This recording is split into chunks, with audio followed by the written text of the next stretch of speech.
Esto es Reivindicando Derechos, un programa de CIMAC Radio donde tu voz es poder y eje de acción. Desde humanismo y legalidad, un espacio seguro y libre de estereotipos, donde víctimas, expertos y autoridades fijan posicionamientos para garantizar el acceso a la justicia de mujeres e infancias en nuestro país. Hola, buenos días, bienvenidas, bienvenidos a nuestro programa Reivindicando Derechos a través de Violeta Radio. Soy Norma Bautista y me acompaña. Hola, muy buenos días, mi nombre es Elsin Rodríguez. Pues hoy, Celsin, vamos a estar platicando, este es nuestro último bloque de programas de estos tres que estábamos hablando en relación a seguridad pública, seguridad ciudadana, seguridad nacional. Y hoy lo que vamos a tocar son precisamente las sentencias de la Corte Interamericana de Derechos Humanos que han tocado temas de seguridad para el caso mexicano. Vamos a hablar de 7 sentencias. Tenemos 12 sentencias en el sistema interamericano. 7 son las que vamos a tocar que en su momento han determinado que pues, el Estado mexicano no ha cumplido con sus obligaciones y además se han violentado derechos humanos. Simplemente nos vamos a enfocar en estas 7 resoluciones respecto a los temas que están ligados con la cuestión de la seguridad. Les vamos a platicar un poco sobre el resumen de los hechos que derivaron o que pues llegaron a la Corte, y vamos a resaltar estos elementos en común sobre pues las sentencias, lo que ha señalado este Tribunal Internacional respecto de la presencia de militares en pues en las labores de la seguridad pública y cómo eso ha afectado en nuestro país, pues para tener graves violaciones a derechos humanos, y por eso nos han hecho pues recomendaciones muy particulares, y en estos casos pues sí son sentencias que el Estado mexicano tiene que cumplir. Entonces vamos a hablar del caso Radilla Pacheco contra México, que es del 2019. Vamos a hablar del caso Fernández Ortega y otros, que es del 2010. Vamos a hablar del caso Rosendo Cantú y otras, que es también del 2010. Caso Cabrera García y Montiel Flores, del 2010, el caso Trueba Arciniega y otros del 2018, el caso Alvarado Espinosa y otros también del 2018, y finalmente el caso de las víctimas de tortura sexual en Atenco, está igual desde del 2018.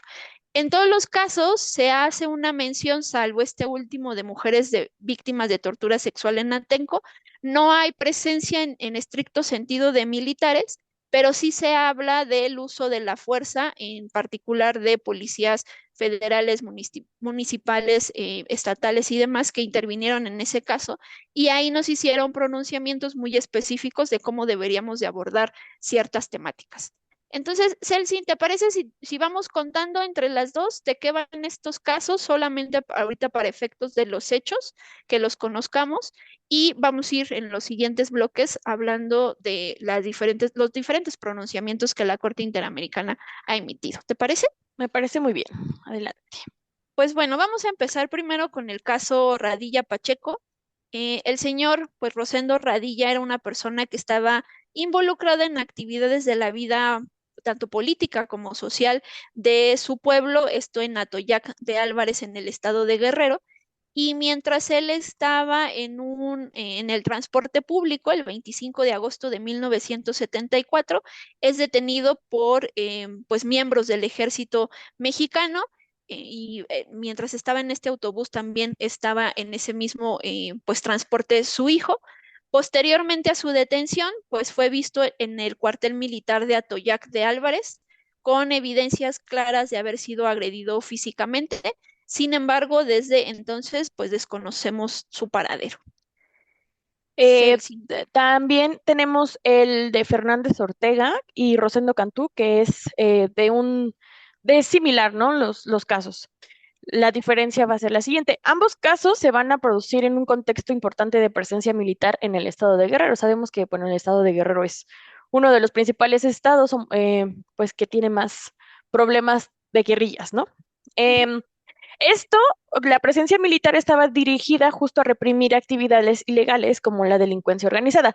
De igual manera, en dicha pues entidad se presenta un importante porcentaje de poblaciones que pertenecen a comunidades indígenas, quienes pues conservan sus tradiciones e identidad cultural y pues residen en los municipios pues en gran marginación y pobreza.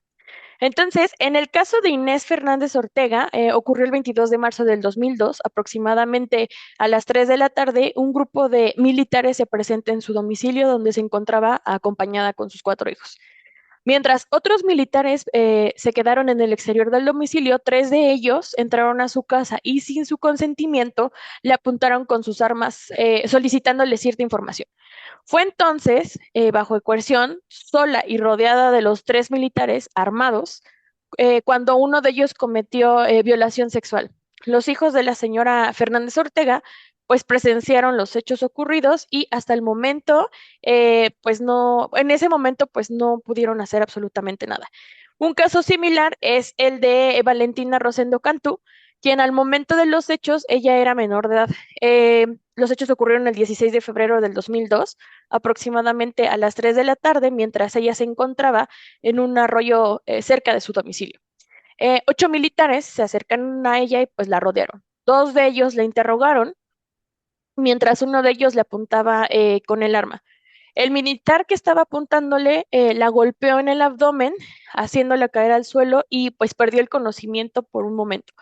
Cuando recobró el conocimiento, uno de los militares la estaba agrediendo e insistió sobre la información que le estaban solicitando, indicándole que si, bueno, ella no contestaba, iban a matar a todos los habitantes de la Barranca Bejuco.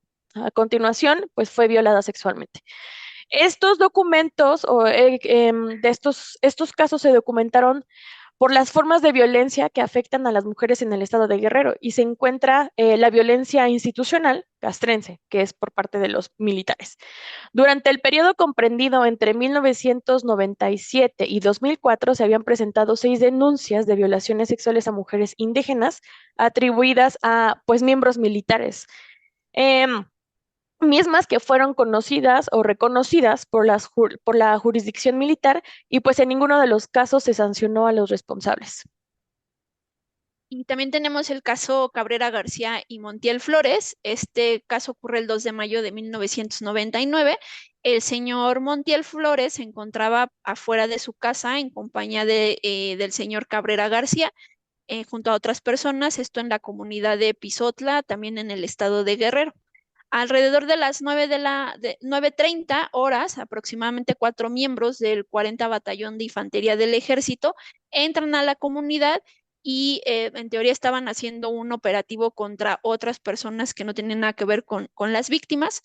Los señores Cabrera y Montiel se esconden entre arbustos y rocas, ahí permanecen, perdón, durante varias horas cuando son detenidos alrededor de las 16:30 horas de ese mismo día, pero son mantenidos a orillas del río Pozotla hasta el 4 de mayo de 1999. Ese día también fueron trasladados en un helicóptero hasta las instalaciones del 40 Batallón de Infantería, que está ubicado en Altamirano, también en el estado de Guerrero.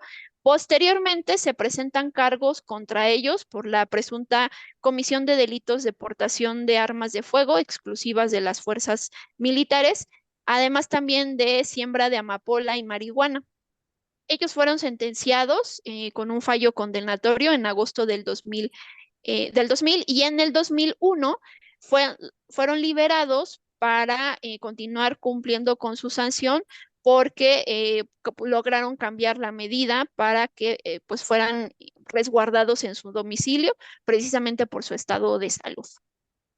También tenemos el caso de Trueba Arcíñega. Existía un incremento de la presencia del ejército en el municipio de Baborigambe, en Chihuahua. Y es que en la década de 1990 el Estado estableció un puesto de mando militar debido a la violencia derivada del narcotráfico. El 22 de agosto de 1998, mi rey Trueba Arcíñega, de 20 años, se encontraba en un vehículo junto con su hermano Vidal Trueba Arcíñega y su amigo Jorge Jiménez. El vehículo circulaba por calle principal cuando un carro militar se le acercó y pues, les pidió que se detuvieran. Jorge Jiménez detiene el vehículo y el señor Trueba Arcíñega se asusta, baja del carro y pues echa a correr, ¿no? Por el mismo miedo y este recibe entre 10 y 12 impactos de bala por parte de un comandante. Las autoridades militares refirieron que tenían la intención de revisar la camioneta pick-up, por lo que al detenerse la camioneta bajaron tres civiles y a uno de ellos se le cayó aparentemente un arma, lo cual la recogió y con lo que caminaba apresuradamente para alejarse del lugar al tiempo que expresaba, no me sigan que disparo, por lo que un teniente coronel de infantería accionó su arma de fuego. El teniente coronel Luis Raúl Morales Rodríguez obtuvo sentencia condenatoria en la justicia militar, pero después de un recurso de apelación, la sentencia se redujo a 1 año, 11 meses y 15 días de prisión. Pero se ordenó su libertad debido a que ya había purgado dicho tiempo en prisión. Y creo que andamos sobre los tiempos, Celsin. ¿Te Ujú. parece? Digo, al final ahorita estos casos nos están dando, digo, nos estamos entrando simplemente como a los hechos generales y los hechos que no, que también dentro de los resúmenes de las sentencias ha emitido la Corte Interamericana. Estamos obviando mucha información porque también derivado, para que pudieran llegar a a este máximo tribunal, tuvieron que pasar en sede interna diferentes procedimientos. Nosotros no nos queremos centrar en esto en particular, no porque no sea importante, sino porque simplemente queremos rescatar la parte de la seguridad, que es de lo que hemos estado hablando durante todos estos programas. Todavía nos falta platicar del caso Alvarado Espinosa y del caso Mujeres Víctimas de Tortura Sexual en Atenco, pero ¿te parece si eso lo hacemos regresando del corte? Me parece muy bien. Entonces, nos vamos a nuestro primer corte comercial y regresamos al programa Reivindicando Derechos. En CIMAC Radio queremos escucharte.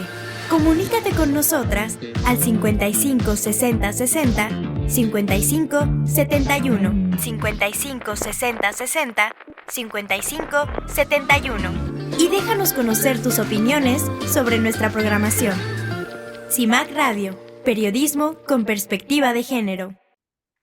Regresamos a Reivindicando Derechos. Estamos platicando sobre las sentencias de la Corte Interamericana de Derechos Humanos y Norma nos va a platicar un poco sobre el caso Alvarado Espinosa. Así es, correcto. Bueno, en este caso, el contexto es que también había pues bastantes desapariciones en la zona, bueno, también en el país, y además también ya se empezaba a documentar un patrón importante de impunidad respecto pues a este tipo de comisiones delictivas, pero también a pues digamos la temporalidad en el que estaba ocurriendo.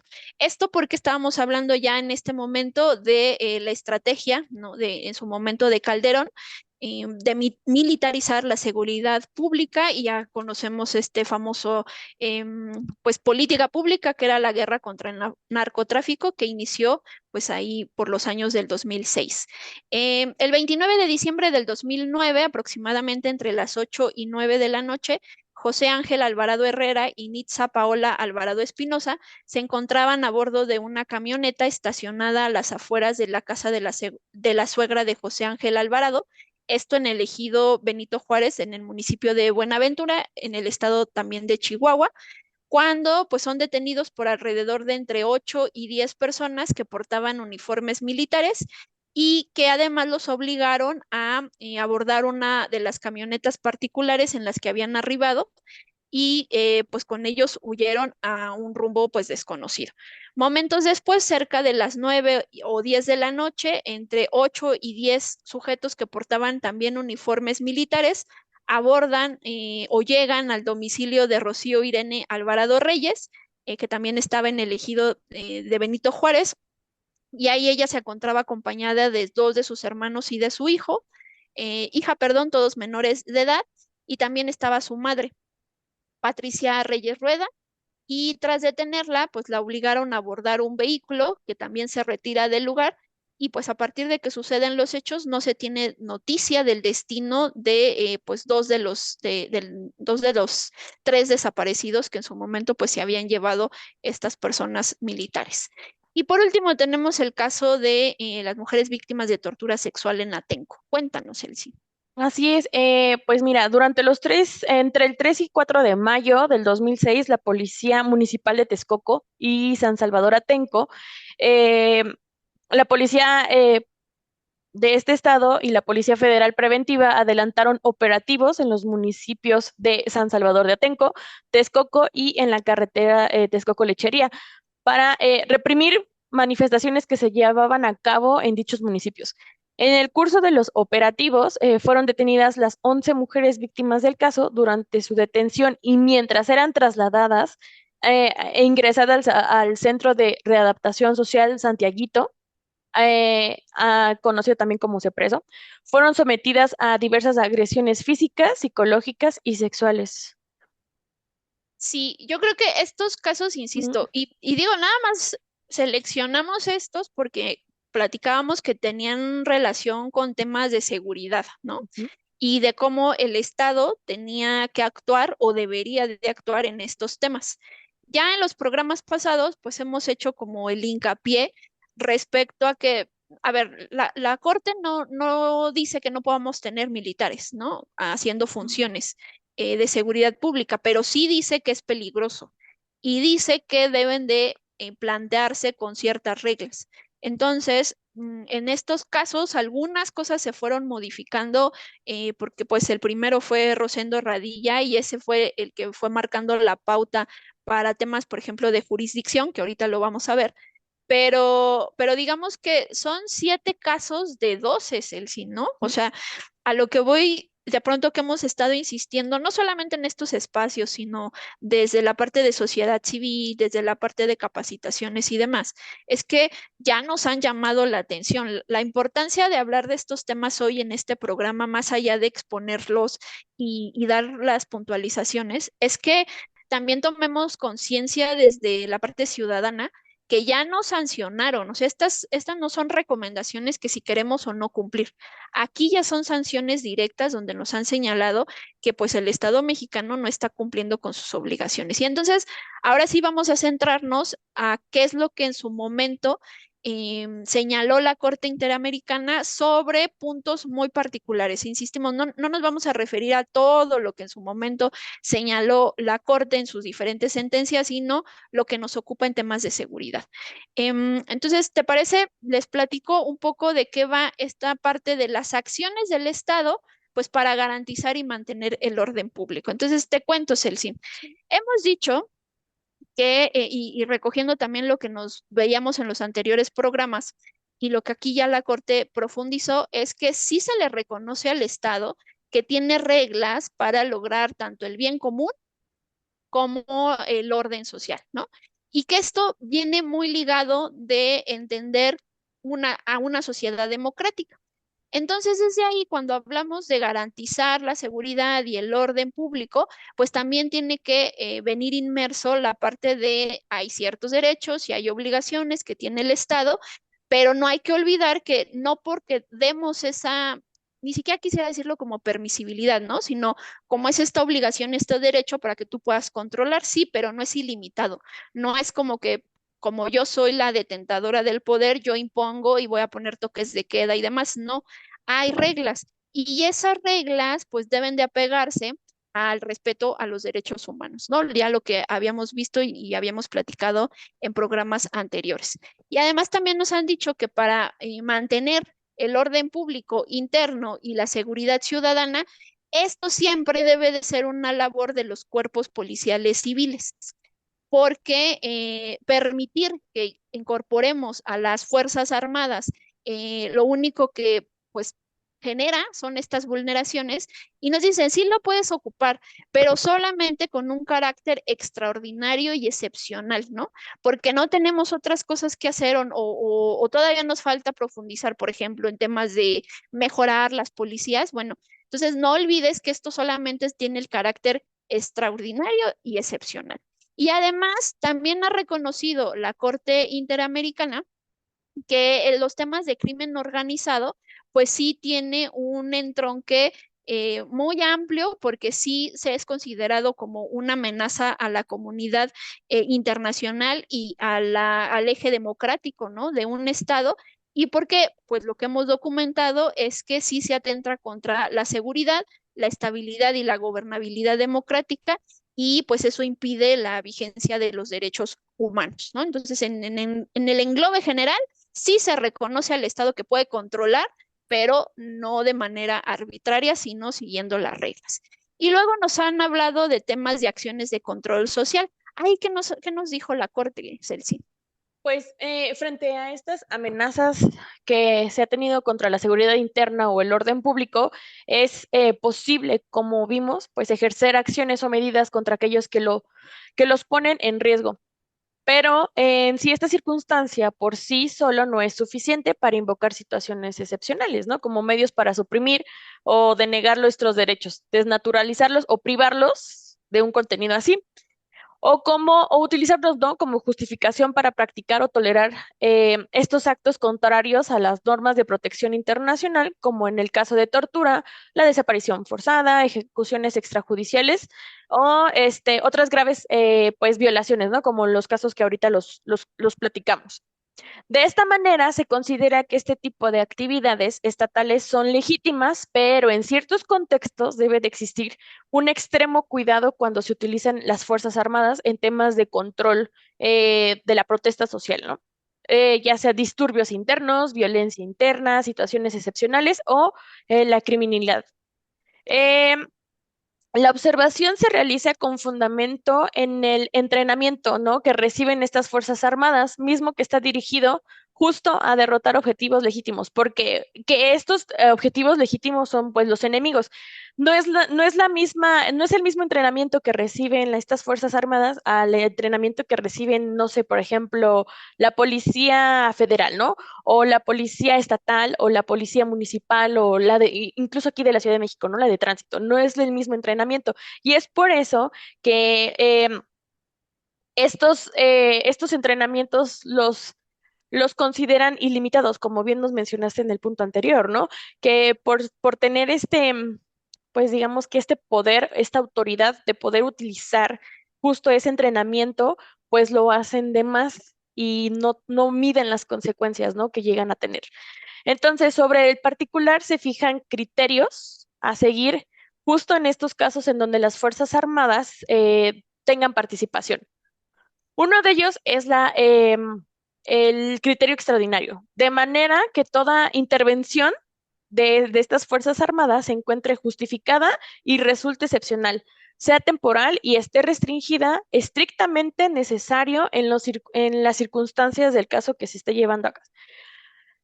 Otro punto es que es subordinada y complementaria. Esto es, que a las labores de las corporaciones civiles, sin que sus labores puedan extenderse a las facultades propias de las instituciones de procuración de justicia o la policía judicial o ministerial. Es decir, que solamente cuando sea necesario o en casos necesarios van a accionar su entrenamiento, ¿no? Es correcto, y además, permíteme Sí, que sí, te sí, sí. interrumpa, y además porque, pues, si estamos diciendo que deben de seguir digamos, la dirección civil, Ujú. pues justamente que sean los civiles los que marquen la pauta, pero andamos sobre los tiempos. Entonces, ¿te Ujú. parece si nos sigues platicando estos criterios a seguir después del corte?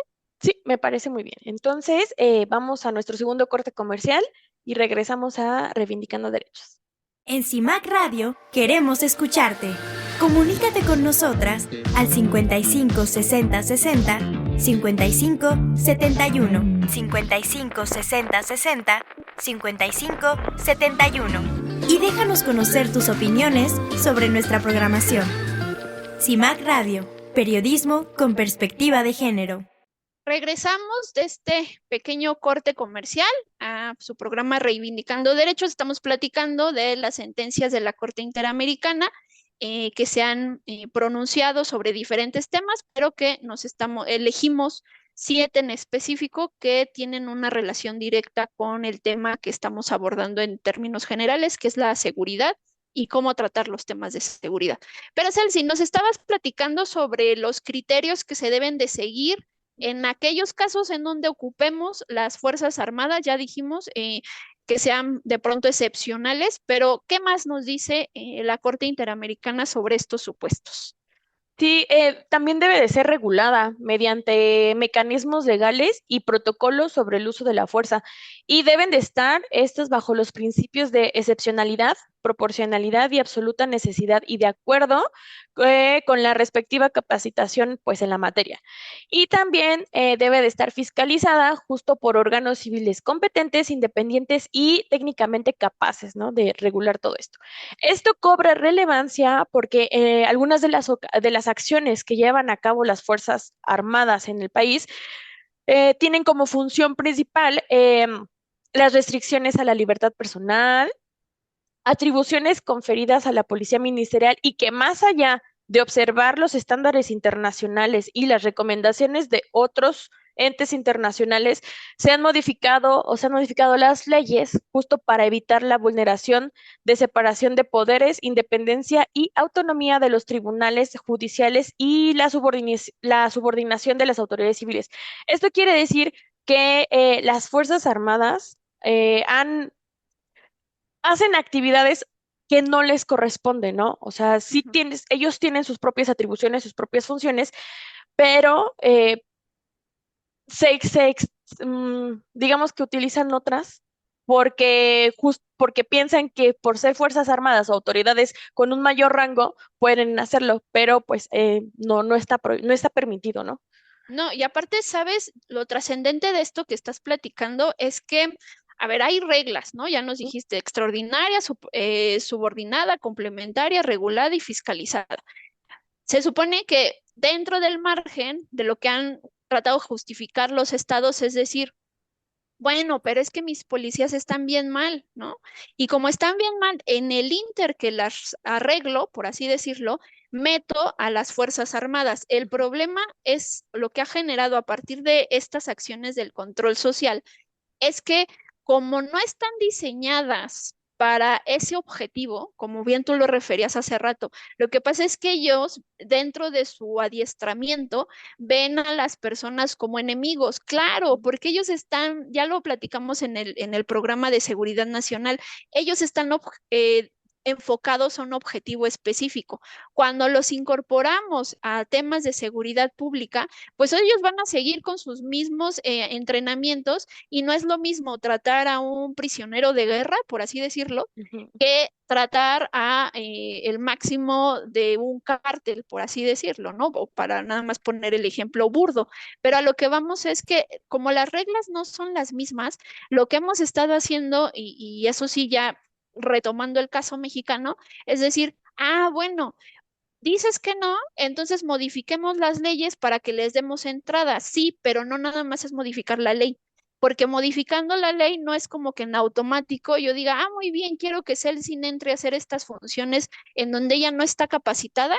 No nada más por la simple creación de la ley, como que a Celsin en automático le vienen todos esos conocimientos, ¿no? En el momento que firmamos, así mágicamente Celsin ya tiene todo ese conocimiento para pues aplicarlo desde sí, digamos, la matiz que de pronto implica este tipo de nociones.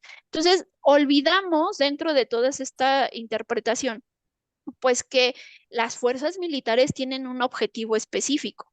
Y está bien, como decimos, lo puedes usar, pero si no lo ciñes a la legalidad, entonces simplemente van a generar más arbitrariedades. Y lo peor y más grave es que hemos dotado de un marco legal para que implementen las diferentes pues estrategias, ¿no? Para que de alguna manera se cumplan para hacia la ciudadanía que estamos atendiendo el fenómeno, cuando la delincuencia de pronto sí se ha habido atacada, sin lugar a dudas no podríamos decir que tampoco los militares están haciendo nada, pero tampoco están respetando los derechos humanos. Y eso ha generado que casos como los que estamos viendo nos digan que pues hay un tema importante porque en lugar de vigilar lo que están haciendo los militares y de alguna manera regañarlos, entonces mejor les armamos un marco legal para que puedan seguir haciendo cuestiones cuando ya mismo tú no lo has dicho, debe de ser excepcional y los hemos vuelto como algo común. Y eso Ujú. nos lleva al siguiente tema, que es el uso de la fuerza, que es donde también nos han llamado pues la atención. En este rubro lo que nos dicen es que si bien es cierto, ¿no? El poder del Estado no es ilimitado y tampoco puede excusar, su reacción frente a lo que a su criterio considera la culpabilidad o sí, la culpabilidad de particulares. Esto en el caso específico es como Bueno, pero es que están haciendo una marcha, ¿no? Mm. Y esa marcha están tirando cosas, están rayando. Entonces, nos vamos a ir sobre todo el aparato del Estado sobre esas agresiones, ¿no? Ajá, pero entonces como autoridad no tengo reglas para frenar de manera pacífica ese tipo de agresiones porque no todas las manifestaciones son violentas. Y sobre esos puntos en específico es donde pues también la Corte nos recordó ciertos elementos que debemos de implementar cuando estamos en este tratamiento del uso de la fuerza. Sobre el particular, pues nos han fijado obligaciones específicas. ¿Nos puedes decir de qué van, Celsi? Sí, pues mira, el primer punto es regular adecuadamente su aplicación mediante justo lo que mencionabas, ¿no? Un marco normativo que debe de ser claro y efectivo. El segundo es pues la capacitación y entrenamiento a sus cuerpos de seguridad sobre los principios y normas de protección de los derechos humanos, los límites y las condiciones a los que estos deben de estar sometidos, toda circunstancia de uso de la fuerza. Y el tercero es establecer estos mecanismos adecuados de control y verificación de la legitimidad del uso de la fuerza. Ujú, Y además hay principios, ujú. ¿no? Que nos dijeron, Sí, a ver, pero estas son como las reglitas generales, pero también para controlar o el uso de la fuerza tiene niveles. Digo, eso ujú. ya lo podríamos hablar en otro programa. Pero más allá de entrar de lleno a los niveles y demás, que eso ya es muy técnico, sí también nos han dicho que hay principios y esos principios están por encima de todo. ¿De qué van esos principios, él? Esos principios, pues mira, el principal es la legalidad. El uso de la fuerza debe de estar dirigido a lograr un objetivo legítimo, un objetivo principal, y debe de existir un marco regulatorio que contemple la formación de actuación de dicha situación. El segundo es una absoluta necesidad, es decir, que el uso de la fuerza se va a ver limitado a la inexistencia o falta de disponibilidad de los medios para tutelar la vida e integridad de la persona o la situación que pretenda proteger, de conformidad a las circunstancias del caso. Y el otro punto es la proporcionalidad, es decir, los medios y los métodos empleados deben de ser acorde a la resistencia ofrecida y el peligro existente. Además, también lo que nos señalaron en estas resoluciones, cuando hablaban en lo referente al uso de la fuerza, es que a quien le toca, de alguna manera, pues diferenciar, ¿no? Y tener un uso progresivo de la fuerza, pues es precisamente a los agentes del Estado. Y que de alguna manera, pues ellos también tienen que tomar en consideración, pues el grado de cooperación, de resistencia o de agresión de la persona a la que queremos someter o que queremos intervenir. Y esto incluso también tiene que ver con tácticas de negociación, control y demás, ¿no? Haz de cuenta, Celsin, que de pronto en esos, nada más para ponerles una idea general, en estos niveles de uso de la fuerza, el que tú llegues a usar armas es el más alto, ¿no? Porque la resistencia que están presentando las personas, pues de pronto es tan elevado que tú tienes que accionar el uso, pues el nivel más alto. Pero si de pronto la persona no está ofreciendo resistencia, si de pronto, por ponerles el ejemplo, insisto, te está diciendo, sí está bien, yo lo acompaño, oficial, vamos, ¿para qué vas y lo golpeas o le sacas el arma? Si ya no está ofreciendo resistencia. La clave también para leer todo esto tiene que ver con si están ofreciendo o no resistencia o qué tanto del peligro de yo como agente del Estado estoy presentando a la reacción del sujeto o el peligro que corren las personas que están a mi alrededor. Entonces, hay diferentes niveles que implican un uso racional, ¿no?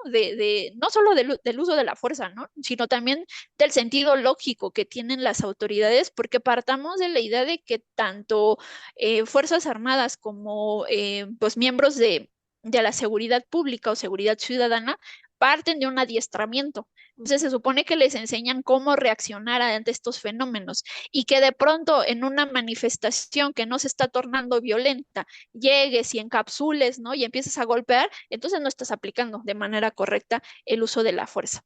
Pero bueno, en lo que respecta al derecho a la protesta y el control que realicen los agentes estatales, ahí también han hecho o nos recordaron ciertos lineamientos que se deben de implementar. ¿De qué van estos, Elsie? Ajá, pues mira, al dispersar reuniones ilícitas pero no violentas, como lo mencionabas, los funcionarios encargados de hacer cumplir esta ley deberán evitar el empleo de la fuerza o del uso de la fuerza. Y si no es posible, van a limitar al mínimo necesario, es decir, que no van a accionar el punto más alto, como los mencionaste, ¿no? El uso de las armas de fuego. Al dispersar reuniones violentas, los funcionarios encargados de hacer cumplir la ley podrán utilizar armas de fuego cuando no se puedan utilizar medios menos peligrosos y únicamente en la mínima medida necesaria. Y los agentes del Estado deberán distinguir entre las personas que por sus acciones constituyan pues una amenaza inminente de muerte o lesiones graves. Y aquellas personas que no presenten pues estas amenazas, pues solamente deberán delimitarse al uso de la fuerza mínima, ¿no? Es decir, que no deberán accionar el uso de las armas de fuego. Ujú. Y si te fijas, todos estos elementos que estamos tomando en consideración y que se recogen en estas resoluciones, que son criterios ya internacionales, estándares que se han fijado, que los traemos a colación porque es aquí donde nos van diciendo, ¿no? Como esto es lo que debiste de haber hecho Ujú. y es lo que no hiciste, ¿no? Por eso lo rescatamos, porque lo que nos están reforzando mucho en estas resoluciones es que tenemos que tomar en consideración tanto las circunstancias como los contextos de los hechos y que si de pronto estamos, si no hacemos esta valoración, no hay que olvidar, y esto es bien importante, porque en materia de derechos humanos, los agentes de Estado, y nos ha pasado en los casos, Elsie, ¿no? Que de Ujú. pronto tú vas y le dices, es que no hiciste esto, ¿no? O no, no ordenaste tal diligencia. Ay, pues es que no lo consideré relevante. Ah, bueno, pues hay lineamientos que tú debes de ceñirte. Y además, si tú en temas de violaciones a derechos humanos, quien tiene que demostrar que hizo todo lo que estaba en sus manos, ¿no? De alguna manera que adoptó las medidas estrictamente necesarias y proporcionales para controlar el riesgo que se estaba percibiendo a través del orden público o respetar los derechos de las personas, eso siempre, siempre, siempre va a correr a cargo del Estado. Las víctimas no van a tener que demostrar que, como por ejemplo en los casos que vimos de Valentina y de Inés, que en su Ujú. momento ya también lo platicamos en otra resolución, las víctimas no tenían que demostrar que habían sido agredidas sexualmente, sino el Estado le tenía que demostrar que en su actuación hizo todo lo que estaba en sus manos para llegar a la verdad. Y en esos casos ya lo vimos previamente, nos demostraron que no hicieron su labor. Entonces, no se vale nada más decir, bueno, es que yo no sabía que, por ejemplo, Celsin era muy revoltosa y pues puso que toda la marcha era violenta. Bueno, pero ¿tomaste en consideración el contexto? ¿De verdad fue Celsi? ¿O solamente te fuiste sobre ella sin hacer este Ujú. análisis de los casos, ¿no? Entonces, cuando hablamos, ya lo habíamos platicado de seguridad ciudadana, pues es que nos estamos basando o de pronto sí se incorporan los temas del uso de la fuerza, pero no desde la mirada. La seguridad ciudadana no puede ver a las personas como enemigos, que es lo que hacen las Fuerzas Armadas y que desde ahí actúan. Entonces, pues si estamos retomando lo que habíamos visto, pues la seguridad ciudadana se va a la protección y al control de los civiles, pero siempre respetando derechos humanos, ¿no? Que esa es como la principal trascendencia que se ha abordado ahí. Entonces, en este punto ya nada más para sintetizarlo de alguna manera, es que sí nos dijeron que el uso de la fuerza tampoco es ilimitado. Hay pautas que hay que seguir, hay principios que se deben de respetar y de pronto no porque una manifestación se está llevando a cabo quiere decir que es una manifestación violenta. El derecho a protestar es eso, un derecho. Y como es un derecho, también tiene reglas. Si yo lo hago valer, si a través de la violencia, pues evidentemente sí me pueden controlar. Pero si es una marcha pacífica, no estamos alterando a nadie, ¿cuál es la razón de encapsular, golpear, echar gas, ¿no? Y demás. Entonces, bueno, esos son como los puntos claves que nos han mencionado sobre ese rubro. Y luego, Celsin, te cuento, viene otra temática que es la última que vamos a abordar sobre estas resoluciones, que es, no diría la de mayor trascendencia, porque me parece que lo que vimos acá en estos casos es que agentes del Estado cometieron violaciones a derechos humanos a partir de la encomienda que les habíamos dado. ¿no? En este caso, pues proteger los temas de seguridad. Pero si de plano no entendiste de qué va, entonces, ¿cómo te sancionamos, no? ¿Cómo de pronto tu actuar que, pues de alguna manera incumplió con todos tus compromisos, cómo te sanciona? Y ahí viene lo que sería la jurisdicción civil versus la jurisdicción militar. Y nada más para tener una idea general, te cuento, Celsin, la jurisdicción civil pues se conforma de todos estos órganos jurisdiccionales, jueces, tribunales, leyes y demás, en donde pues los ciudadanos podemos acercarnos a resolver nuestras controversias. Y aquí no necesitamos una calidad específica para que podamos pues acceder a esta justicia civil. Pero cuando hablamos de jurisdicción militar, acá de lo que hablamos es que, o de lo que se centra, por así decirlo, es que sí hay una autoridad que se encargan de revisar, una autoridad específica que se encarga de revisar, pues si los delitos son considerados de materia militar, esto cuando las personas que están involucradas pues forman parte de las Fuerzas Armadas y entonces ahí vamos a tener las leyes específicas, procedimientos específicos, autoridades específicas, es decir, es como un subsistema, ¿no? Ujú. Ya ves que tenemos como estas disposiciones como ciudadanos comunes, ¿no? Pero también, por ejemplo, si cometen delitos los menores de edad, no son delitos, son infracciones y hay un sistema solo para resolver esas problemáticas, ¿no? Cómo vamos a investigar el delito, cómo vamos a sancionar, y es un sistema particular solo para adolescentes, por eso se llama justicia para adolescentes.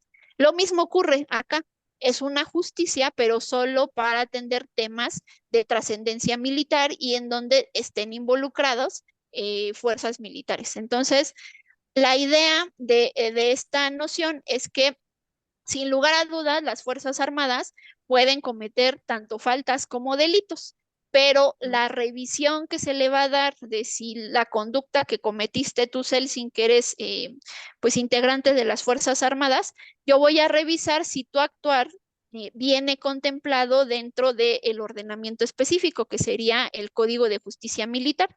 Ahí es donde se describen todos los delitos que son cometidos por militares, pero a partir de la función que desempeñan, ¿no? Es decir, si se supone que a ti te mandaron a luchar por México en otro país y de pronto ahí tú accionaste tus armas para defender el territorio mexicano, pero fue pues arbitraria tu determinación, entonces yo te voy a revisar a ti, Celsin, a partir del propio lineamiento de las Fuerzas Armadas, ¿no? Por poner el ejemplo. Y desde ahí vamos a ver si de pronto todo esto tiene que ver con el orden militar, ¿no? Bueno, es que tú me vas a decir, Celsi, pero yo estaba protegiendo el territorio, ¿no? O sea, esos eran invasores y por eso les disparé. Entonces vamos a revisar si tu actuar fue a partir de tus funciones, de lo que tú desempeñas. Y de alguna manera, pues ahí podemos hablar de delitos como traición a la patria, espionaje, delitos contra el derecho de gentes, violación a la neutralidad o a la inmunidad diplomática, temas de seguridad interior, ¿no? Entonces, los tipos de delitos a partir del Código de Justicia Militar pueden ser completamente diferentes que los que tenemos en un código penal de la Ciudad de México, en un código penal de Chihuahua, etcétera.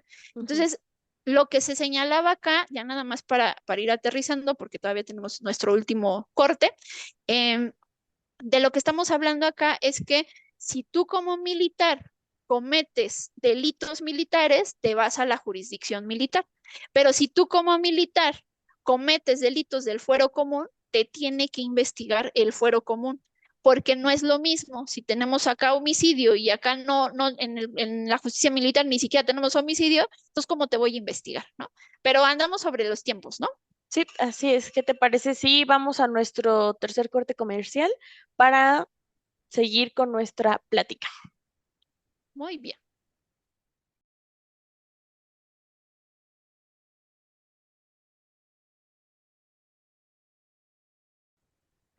Regresamos a este su programa Reivindicando Derechos. Estamos platicando sobre las sentencias de la Corte Interamericana de Derechos Humanos Son 7 casos los que hemos estado revisando en este programa y Norma nos estaba platicando sobre la jurisdicción civil y la jurisdicción militar, ¿verdad, Norma? Sí, es correcto. Pues estamos platicando ahorita como de los elementos, distinguir de qué va jurisdicción civil, jurisdicción militar. Pero, ¿sabes? En estos casos, lo que el problema derivó en esta incorporación de las Fuerzas Armadas, de que a partir de las diferentes funciones que se les atribuyeron en las entidades federativas de las que estamos platicando, nos dimos cuenta que no estaban cometiendo pues delitos del orden militar, sino estaban cometiendo delitos comunes.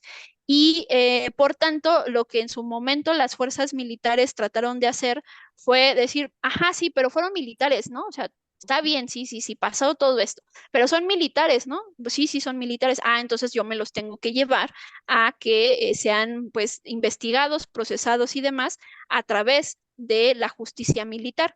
Sí, pero insisto, había cuestiones en donde, aun cuando te fueras a la justicia militar, no te iban a responder como querías o de pronto no iban a analizar el delito como se debía, porque como te decía, ¿no? ¿Qué tal que en uno decía homicidio, que es en el fuero común, pero en la justicia militar habla sobre, por ejemplo, derecho de gentes, ¿no? Por ponerle un ejemplo. Y acá en el fuero civil, o en el fuero común, perdón, se sancionaba hasta de 30 años. Y en la justicia militar solo eran 3 años, ¿no?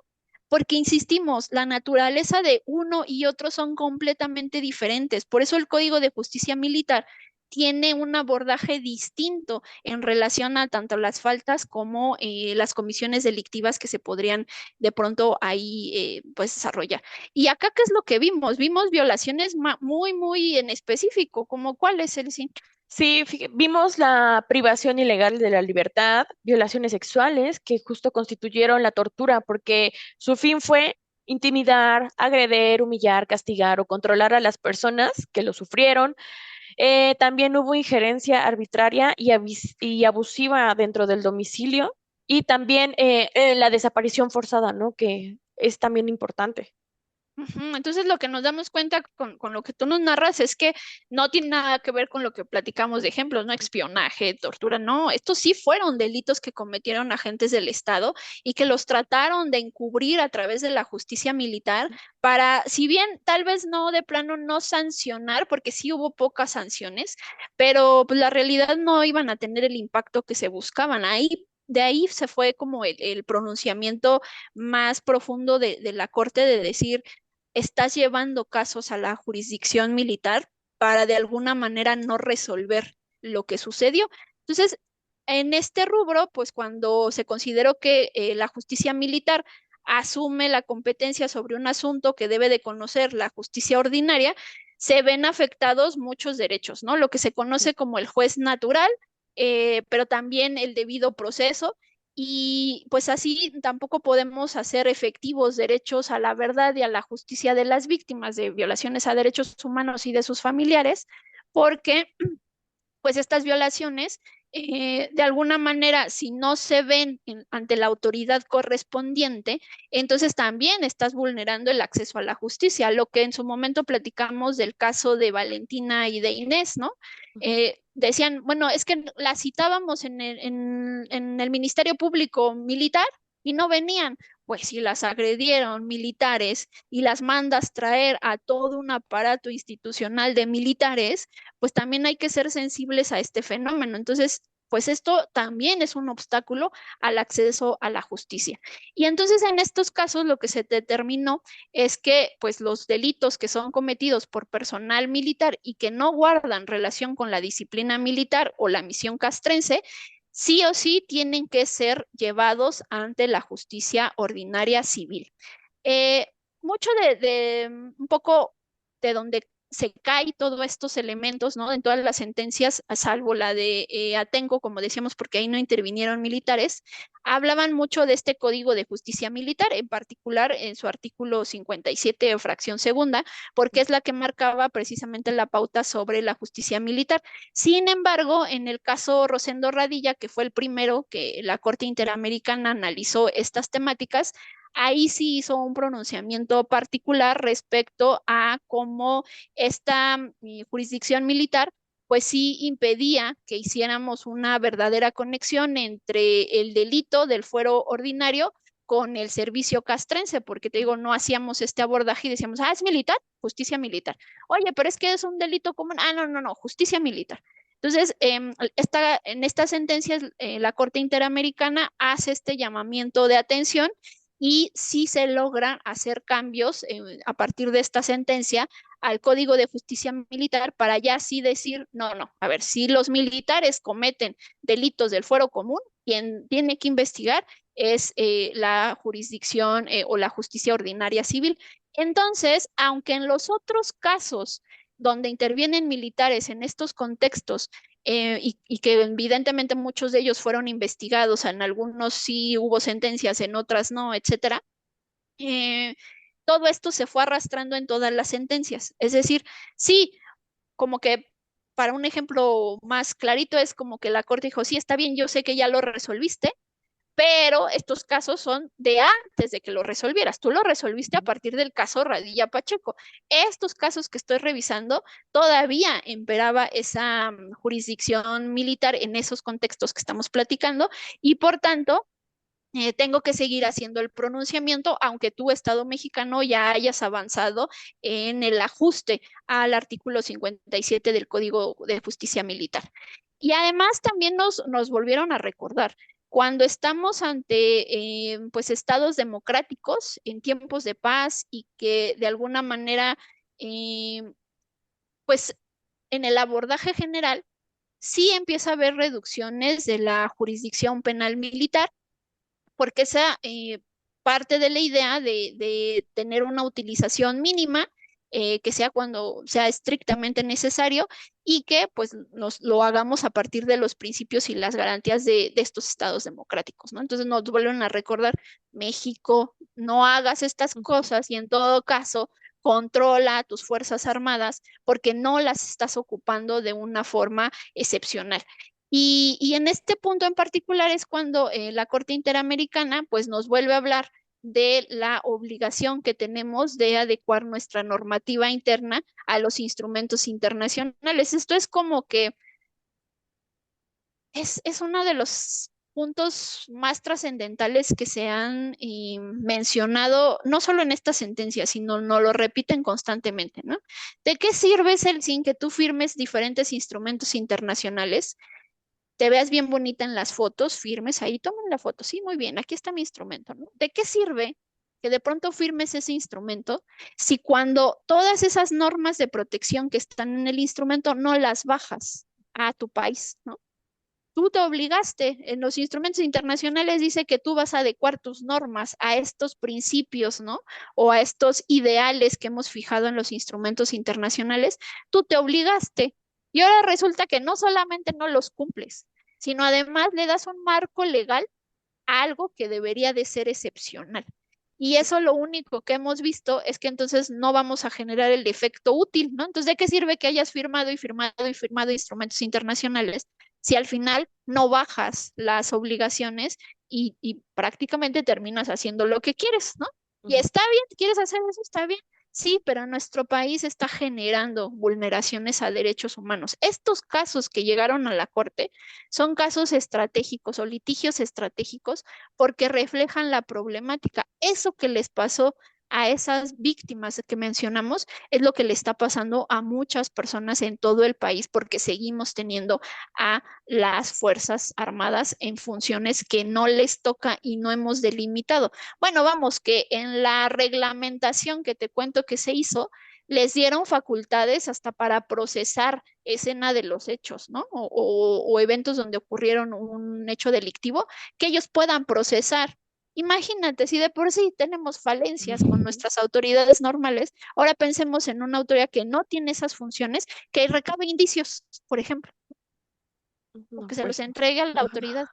O sea, es terrible de pronto lo que no hemos podido asimilar, no hemos tenido la voluntad política y hoy sí lo que nos damos cuenta es que nuestro país, sin lugar a dudas, con esta sentencia y con lo que ha pasado posterior, pues estamos incumpliendo con la obligación, pues de pronto y hemos dado esta carta abierta a la competencia castrense para que haga muchas cuestiones que se desligan de lo que hemos estado hablando de la seguridad ciudadana. ¿Qué opinas, Elsie? Ya para Pues cerrar. es un tema pues delicado, ¿no? Porque justo como lo mencionabas, ¿cómo pones a hacer actividades que tiene específica, por ejemplo, la policía municipal, ¿no? ¿Cómo pones a hacer eso a alguien que es del fuero? O sea, del fuero federal. No, es imposible, ¿no? Y también mucho pasa con la Guardia, ¿no? Con la Guardia Nacional, que hubo mucho tema cuando mencionaron que la Guardia Nacional iba a entrar aquí a la Ciudad de México y el resto de los estados, ¿no? Cuando sabemos que sus atribuciones son muy diferentes a las que realmente o habitualmente hay aquí en la Ciudad de México, ¿no? Entonces, sí es un tema complicado, es un tema importante porque justo como lo mencionabas también, ¿no? Pues la forma de juzgarlos es muy distinta en ciertos delitos, ¿no? Y aparte los delitos no es como que, sí, la desaparición forzada es lo mismo que un robo, lo mismo que un feminicidio, no, es muy distinto, ¿no? Las acciones, cómo toma lugar, el contexto y todo eso, ¿no? Pero creo que sí es importante saber esto. Sí, y ya, pues nada más para ya despedirnos, por recordar que son sentencias. O sea, no es algo que si el Estado quiere o no implementar. Y son sentencias, vimos las fechas, ¿no?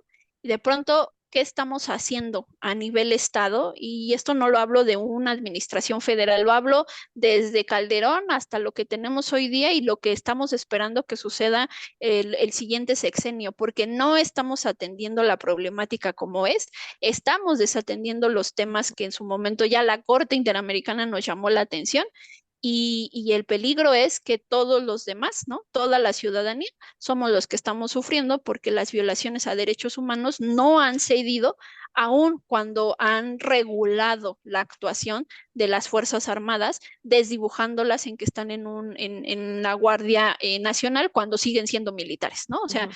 estamos perdiendo ese foco. Pero bueno, se nos acabó el tiempo de este programa. Les agradecemos mucho a todas y todas por habernos sintonizado. Les dejamos la invitación abierta para que nos sigan, pues de pronto ahí si tienen dudas o quieren que hablemos de un tema en particular, pues ahí están los datos de contacto. Celsin, para cerrar. Pues nada, agradecerles al auditorio una vez más por habernos escuchado, permitirnos su atención en estos días y pues nada, nos vemos la siguiente semana. Cuídense mucho. Bye, bye. Adiós. Esto es Reivindicando Derechos, un programa de CIMAC Radio donde tu voz es poder y eje de acción. Desde humanismo y legalidad, un espacio seguro y libre de estereotipos, donde víctimas, expertos y autoridades fijan posicionamientos para garantizar el acceso a la justicia de mujeres e infancias en nuestro país.